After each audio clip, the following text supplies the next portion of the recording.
Então, por aí. são basicamente assinaturas de pessoas que querem esse partido. Então, é assim que você valida que você pode gerar um novo partido. Sim, eu tenho que ir na rua conversar com uma pessoa, E convencer falar, ó, ela que ela tem que eu abrir tenho um partido. diferente, quero abrir esse partido, você tem que me dar essa assinatura. E a pessoa tem que estar em conformidade, os dados dela tem que estar em conformidade com a Justiça Eleitoral. A assinatura que ela colocar tem que ser a mesma da Justiça Eleitoral, não do cartório que ela eventualmente abriu firma. O nome da mãe dela tem que estar batendo, eventualmente tem um nome de solteiro. Olha, é um caos. É feito para não acontecer. Mas a gente conseguiu cruzar. E aí eu acho que, do ponto de vista político, isso é um feito maior do que ganhar uma eleição. Eu já elegi vários rapazes no nosso time, várias moças. A gente sabe como ganhar eleições. Eu teria, se eu quisesse fazer isso por mim, eu teria feito, tanto que eu nem cuidava das minhas redes sociais. Aí agora eu comecei a cuidar, agora eu tô me comportando como pré-candidato. Então, acho que é uma coisa natural. Eu sempre tive uma postura de liderança e eu acho que não vejo, vamos dizer, nem necessidade de eu ter feito outras coisas. Até porque eu ter montado um partido, agora eu posso permitir que milhares de jovens no Brasil concorram. Isso tem um efeito em escala tão maior para as pessoas que nos defendem do que ser meramente eu próprio um candidato, que não, quando a gente olha, sabe, como um processo como um todo, pô, realmente foi um feito bem grande.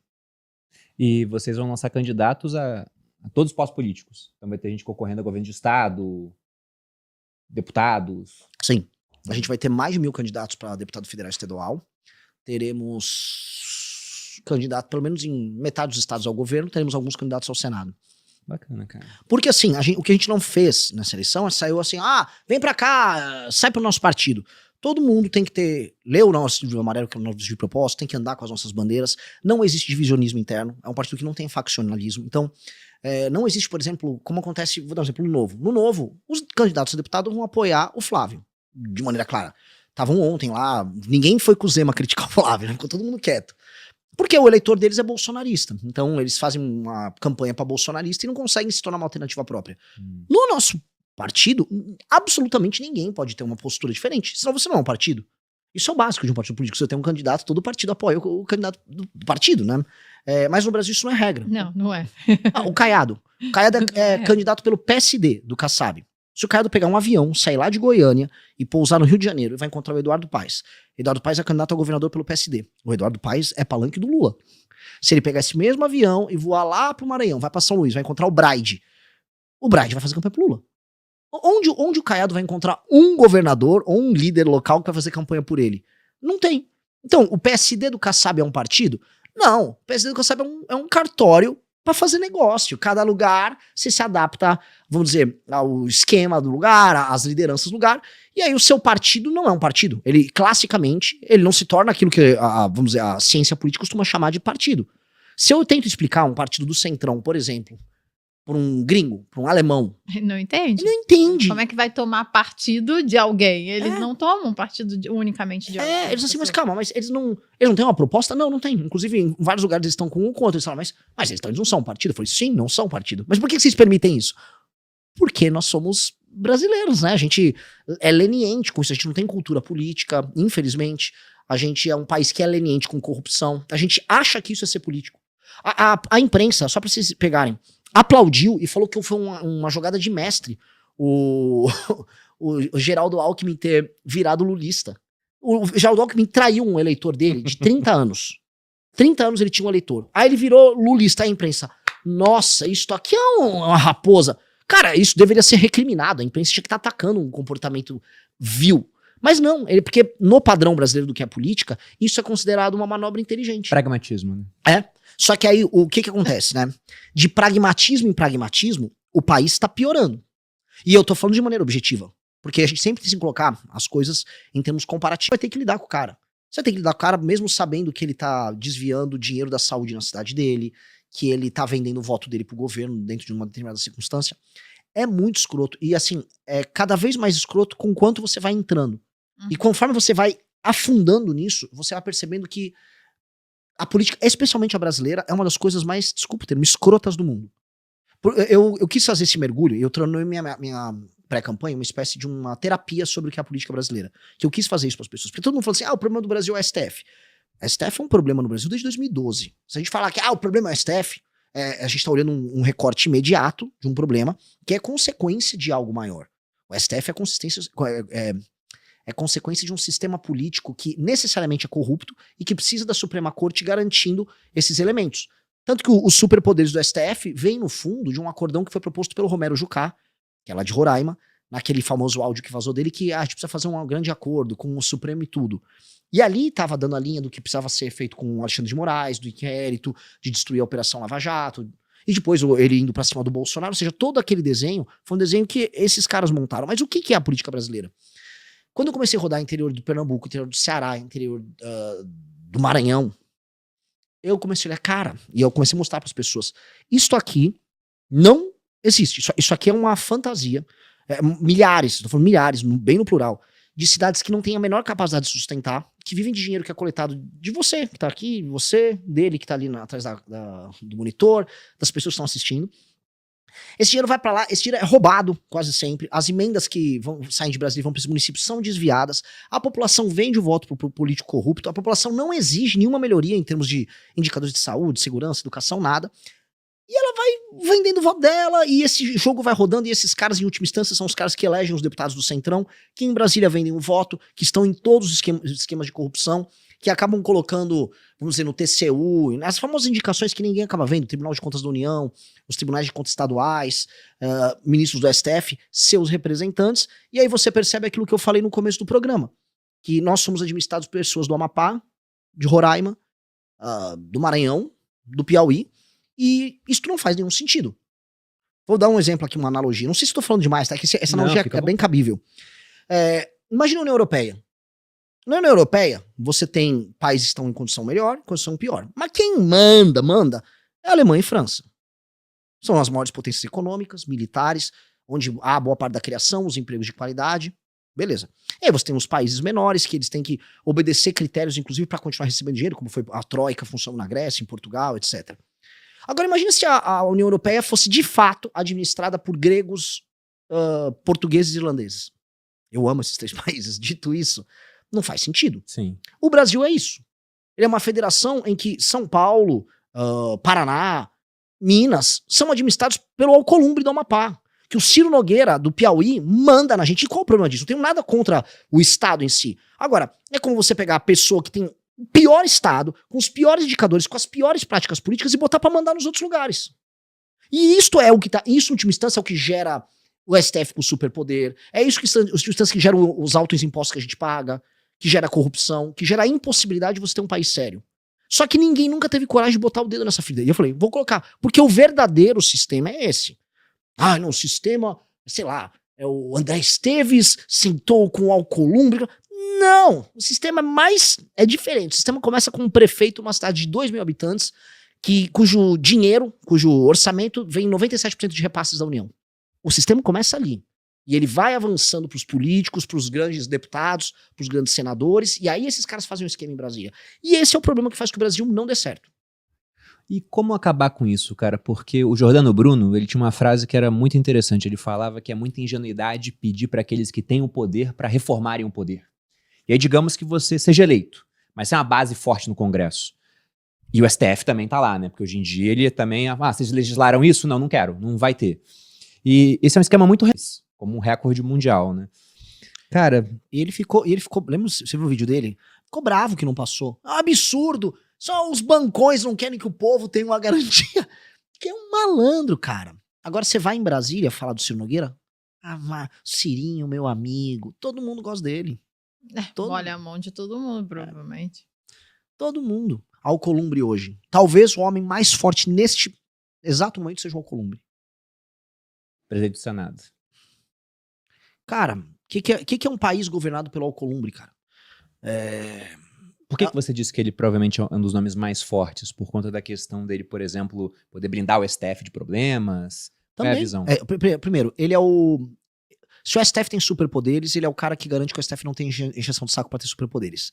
Paralelamente, fazendo até o desenho daquela escadinha que eu falei, ele pertence a um estado muito pobre, cuja base eleitoral das pessoas é a compra de voto.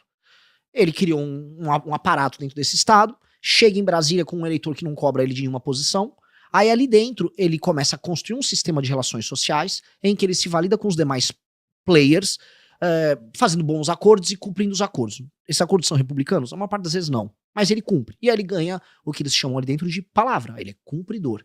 Com base nisso, ele também começa a fazer arranjos, e vamos lembrar, o Alcolumbre foi apoiado pelo Bolsonaro para a presidência do Senado em 2019.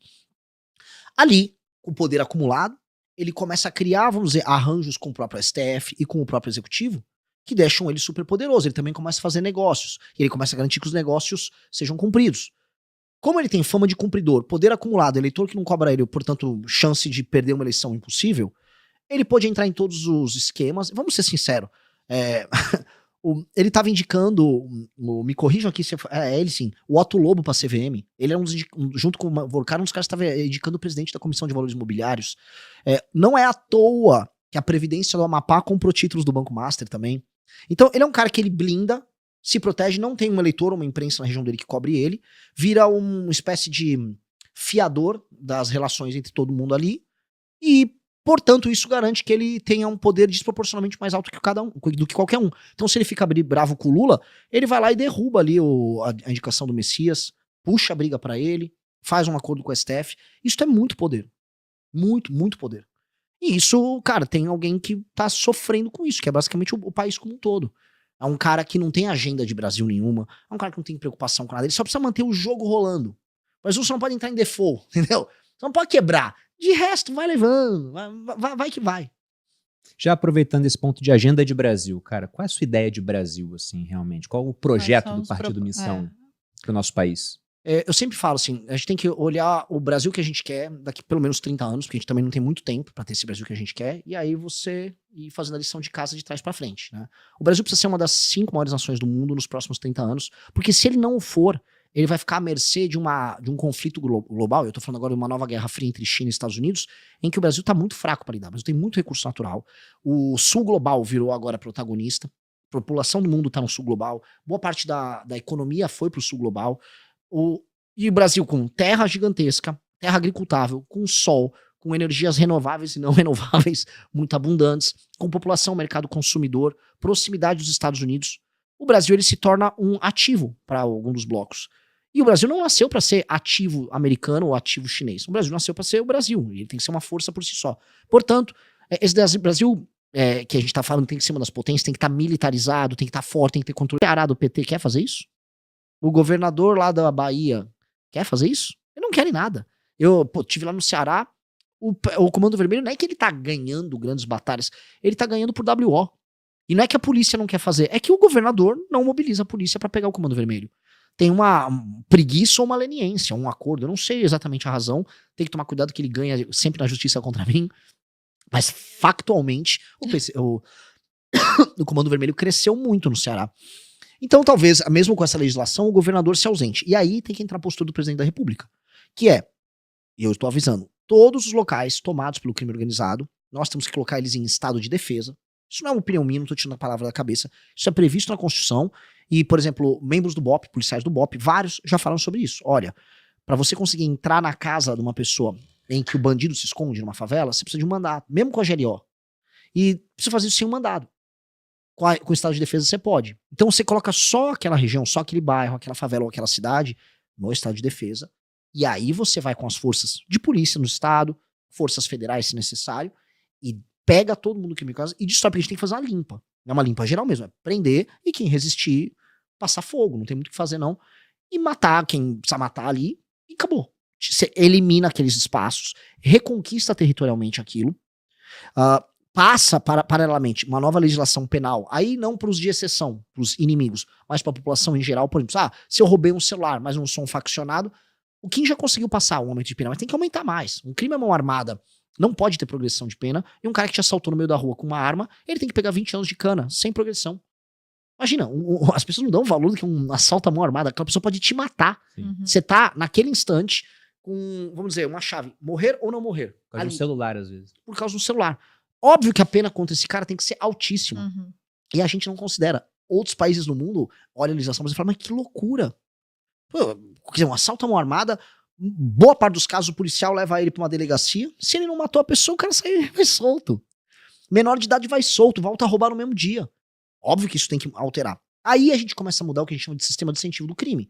O criminoso começa a perceber que cometer qualquer crime, assim, é custoso. É muito custoso. E, paralelamente, a gente retomou as áreas. Com isso, nós temos que evitar que mesmo com uma legislação pesada dessas, o crime surja novamente. Por quê? Nos Estados Unidos, há uma legislação muito dura para todos esses crimes. E existe crime, existe violência, existe cadeia cheia, porque existe uma coisa chamada homem burro. O homem burro, em geral sem a presença paterna, ele toma decisões por impulso. Ele não faz esse cálculo econômico, né? Não De faz. benefício e malefício. Porque se fosse só a lei e ordem, polícia, inteligência, não haveria mais crime. Em alguns lugares tem. Nos Estados Unidos é um exemplo disso, tem muito. A pessoa, pô, você vai fazer um assalto à mão armada, cara, você vai ficar preso pro resto da tua vida. O cara é um idiota, o cara vai lá e comete. E aí, cara, a gente tem que evitar dessa pessoa ser cooptada pelo crime. Aí qual é o papel do Estado?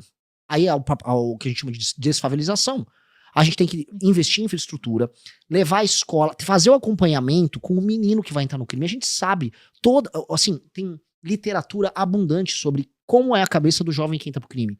Em geral, filho de uma mãe solteira, em geral com a pouca ou nenhuma presença paterna, em geral em lugares pobres, em geral com péssimo desempenho escolar. Você já sabe onde estão esses rapazes?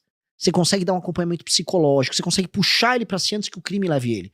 Que é isso, ao retomar as regiões mais pobres do Brasil, que a gente precisa fazer. A gente precisa identificar esses meninos, ter um tratamento, ter um atendimento especial a esses meninos, para que esses meninos não sejam cooptados. E aí você faz o trabalho completo. Desfavelizei, tornei os bairros mais pobres em bairros bons, acabei com a favela, o menino, ele tem um acompanhamento para ele não ser cooptado, a taxa de crime cai, aí você começa a virar um país sério, que é o que a gente precisa ser. E pena de morte? Qual a sua visão sobre isso, cara? Porque eu já fui uma pessoa que era contra. E aí depois que eu me tornei pai, o algoritmo do Instagram começou a me entregar coisas sobre crianças. Tanto coisas educacionais, quanto também tragédias e casos de pedofilia e coisas que você lê assim e fala, cara, como é que isso aqui existe? Como é que uma pessoa faz isso, né? Abusa do ser humano no seu estado mais puro, quando ele é totalmente indefeso. É homem de 30 anos abusando de uma criança de 1 ano. Você fala, esse cara não pode viver em sociedade. Mas ele vai preso, fica um tempo lá e depois ele tá solto pra abusar de novo. Exato. Então, a China, por exemplo, ela aprovou pena de morte pra pedofilia. E eu tive que bater palma pra China de novo. Sim. Na Austrália eu sou socialista já. Porque tem várias coisas lá com as quais eu concordo, entendeu? Eu queria saber. Brasileiro dos últimos 50, 60 anos. Reserva de mercado, subsídio do BNDES, renúncia fiscal. Esse é um modelo brasileiro falido, que quebrou as indústrias brasileiras e que criou essas distorções tipo Zona Franca. Pra gente ter uma cadeia, tem que ter uma super reforma de competitividade. E aí eu acho, aí você falou, você tá otimista com um governo seu? Sim. Eu acho que com uma agenda dessas, você vai aproveitar certos atalhos que a gente vai ter. Terra rara é um, energia é outra, terra agricultável que a gente ainda não explorou tudo é outra. Pra gente pegar um pouco aí pegar esse atalho e começar a buscar a diferença pros outros países. Porque hoje, se a gente falar, vou ter mais 20 anos de governo, assim, é Lula com um centrão aqui, uma direita meio Bolsonaro, tipo o Nicolas se vira presidente daqui a 15 anos. Tamo ferrado. A gente tá muito ferrado. Porque não tem ninguém com uma ideia soberana e otimista e inteligente e produtiva do que fazer no Brasil. A gente tá muito ferrado. Eu fico pensando às vezes, cara, que o Brasil, no sistema que a gente tem, né, essa república democrática, vamos colocar, de coalizão, onde para fazer alguma coisa tem que ter muita gente do seu lado, senão nada avança, aí é despejar dinheiro em emenda parlamentar para ver se isso acontece, isso desanima um pouco. Porque você citou Singapura, por exemplo. Cara, lá o Lee ele ficou no poder 31 anos, né? Então não dá pra falar que foi um sucesso de uma experiência democrática. Exato. Ele era um ditador benevolente. Ele falou, cara, isso aqui é uma bosta, eu quero um país de primeiro mundo. Sendo que é um país minúsculo. Então é mais fácil acertar uma cidade-estado do que um estado-nação do tamanho do Brasil. Em El Salvador, uma das críticas que o pessoal faz à questão do Bukele lá, que fala, pô, ele tá abusando do poder, o cara já é quase um ditador. Eu falei, pô, mas ajeitou o país, né? Só dá pra ser... O cara que faz essa crítica é o cara com a camisa da China, do Xi Jinping, né? Lá é um ditador. Pô, e na China, é o cara ditador também, né? Acertou o país. Então, não tenho dúvida que várias pessoas, se tivesse essa chance de, ó, você tá no poder no Brasil, tem 100 dias pra mudar tudo, você faz o que você quiser. Eles acertariam muita coisa no Brasil. Agora, o jogo democrático, essa política, quando você falou, pô, o cara do Amapá tá mandando no Brasil, ele tem os interesses próprios dele, não tá muito pensando em longo prazo, ele só quer que o boi continue lá, né? E o carrapato não pode matar o boi tá vivo, então tá bem, né? Por isso que eu não consigo ser otimista com as eleições. Eu não acredito que dá pra mudar, assim. Você fala várias coisas aí, eu fico olhando e falo, é muito difícil implementar. A gente tem que gerar as assimetrias que alterem as correlações de força. O que o Bukele fez? Ele gerou uma simetria dentro de uma democracia. Ao resolver a questão do crime, ele acumulou tanto poder que ficou assimétrico. E aí esse capital político acumulado, ele gastou nas coisas certas. Então ele gastou na desfavelização, ele gastou nas reformas nas cidades e agora tá gastando no sistema de saúde. Aí o eleitor, ele só vai ficar como o que ele mantém a aprovação próxima da casa dos 90%.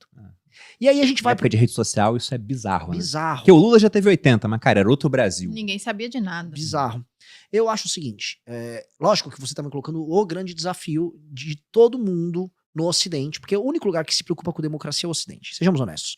E as maiores experiências de crescimento e resolução de problemas no mundo não estão se dando por meios democráticos nas últimas décadas. Porque simplesmente a democracia tem muitas falhas, especialmente a democracia em países em que as pessoas não acreditam mais nas mesmas coisas. A democracia na América, tem até um livro maravilhoso do Alexis de Tocqueville, que contava do modelo de vida americano, era um modelo em que todo mundo acreditava no mesmo sistema de valores. Então você tinha disputas políticas entre grupos políticos, mas havia uma continuidade do modelo, sabe? Todo mundo ia na mesma igreja, todo mundo acreditava que, sei lá, como administrar uma empresa vai ser como você vai administrar um estado, que vai ser como... Tudo estava mais ou menos na mesma linha. Dos anos 60 em diante, tudo isso vai moendo. E aí as democracias vão virando sistemas de autossabotagem. E aí todo o sistema, tudo aquilo que a gente chama de Ocidente, democrático, tá em pandarecos. Então a república, o modelo republicano democrático do Ocidente tá quebrado sim. E é proibido falar isso, porque, então você vai dar um golpe, todas aquelas discussões. Mas assim, a gente precisa falar, a democracia tá em crise. E a culpa não é dos populistas de direita. A culpa, assim, para estudar isso, talvez a culpa seja do pacto que o mundo fez após a Segunda Guerra Mundial, que estabeleceu que você tem uma economia de mercado com democracia, é o modelo que você tem para enfrentar o comunismo. E aí, quando caiu o muro de Berlim, quando acabou a União Soviética, veio aquela ideia, a história acabou, e pronto, acabou tudo, e é isso. E aí veio a China, não, a história não acabou, existem outros modelos, Singapura existem outros modelos, e a gente tá crescendo bem mais que vocês, e vocês estão envelhecendo, ficando frágeis e perdendo vitalidade. E é um problema. Então, o que a gente propõe? Só que ele não vai votar Bolsonaro na reta final. Onde a gente viu isso acontecer? A votação do Arthur, que aparecia com 2% nas pesquisas para prefeito de São Paulo, que tinha esse mesmo eleitorado jovem, veio o dia da votação, ele quintuplicou e subiu para 10. Por quê? Porque esses jovens viraram no dia da votação, que você vai gostar disso aqui, é bem interessante. Tem uma curva exponencial de atenção com política. Assim, aqui tem, ó. Uhum. E boa parte das decisões de voto são tomadas assim, nas últimas 48 horas. E se você tem uma base muito quente, essas pessoas vão convencer as que estão menos politizadas. Então, essas pessoas jovens, se eu vou esquentando e vou aumentando, elas vão se espraiar nos demais. O que eu preciso? Se o Arthur virou de 2 para 10, se eu vou até as vésperas da eleição, eu passo de 10, vou para 11, 12, eu tô muito no jogo. Muito, muito no jogo para disputar. Porque eu tenho a base mais ativa, a base mais quente. Você citou isso do detergente algumas vezes, e eu não consigo deixar de pensar no paralelo com os americanos. Porque o Donald Trump, há um tempo atrás, ele veio com a ideia de que Tilenol pode ser responsável pelo aumento do número de pessoas com autismo nos Estados Unidos. Aí eles começaram a tomar Tilenol como Exato. se não houvesse o amanhã. E aí eu até falei, interessante, né? Ele vai parar de tomar lá, a gente vai conseguir ver se vai diminuir nos próximos anos. É meio que um estudo científico feito em campo aberto. Mas não tinha prova quanto a isso. Aí teve um pessoal de esquerda, o Trump falou, começaram a tomar muito Tilenol. Uma mulher grávida tomou, o bebê morreu. Nossa. Porque ela tá grávida, entendeu? Ela se entupiu de Tilenol, teve essa consequência. Se fosse pouco, talvez não passasse nada, entendeu? Mas ela tomou muito, só pra provar que o Trump tava errado. E no final ela acabou perdendo o bebê. Aqui no Brasil, felizmente, tomar detergente não vai matar ninguém. Mas é um negócio que eu olho também e falo, cara, pra que estão fazendo isso, entendeu? Assim, é um negócio que me envergonha, né? Como alguém que quer um político de direita eleito, porque eu não quero Lula, ou alguém de esquerda, eu olho pra aquilo e falo, caralho, como é que pode, cara? Mas isso é abuso, né? Isso é abuso intelectual. Porque no fim do dia termina sendo um abuso intelectual. As pessoas acabam promovendo. Por exemplo, vai o velho da van. O velho da van vai, isso aí, aqui ó, detergente IP. Ele pega um senhor de idade que não sabe usar direito isso aqui, mas que fica lá caindo no besteirol dos caras. É isso aí, é IP mesmo, vambora. E o cara acha que a identidade dele é formada através do uso de um detergente, cara. Tipo assim, eu defino minha identidade por um certo conjunto de valores, dentre eles uma marca de detergente. Isso é muito doente, velho. Isso é abuso. Eu vi um meme que era muito bom, era assim, qual a sua posição política? De um lado tinha uma Havaiana, do outro detergente. E assim, a esquerda, quando teve o da Havaianas, também, nossa, eu sou o Brasil das Havaianas, tropical. Difícil, cara. Agora, falando de um ponto que ele costuma cativar mais as pessoas jovens, que é uma tecnologia, né? Então, geralmente, o público jovem adota mais cedo. Eu queria ouvir a tua opinião, cara, sobre Bitcoin. O que você acha sobre ele? Você acha que há espaço no Brasil, por exemplo, para fazer alguma coisa tipo El Salvador? Porque lá em El Salvador, o Bukele, ele não apenas começou a comprar Bitcoin, né, o Poder Executivo comprando, em outros países o Banco Central já comprou, como por exemplo a República Tcheca, mas ele também transformou em moeda oficial do país. O que é interessante porque hoje aqui no Brasil nossa moeda oficial é o real. O real, quando ele se valoriza contra o dólar, ninguém paga imposto por conta disso.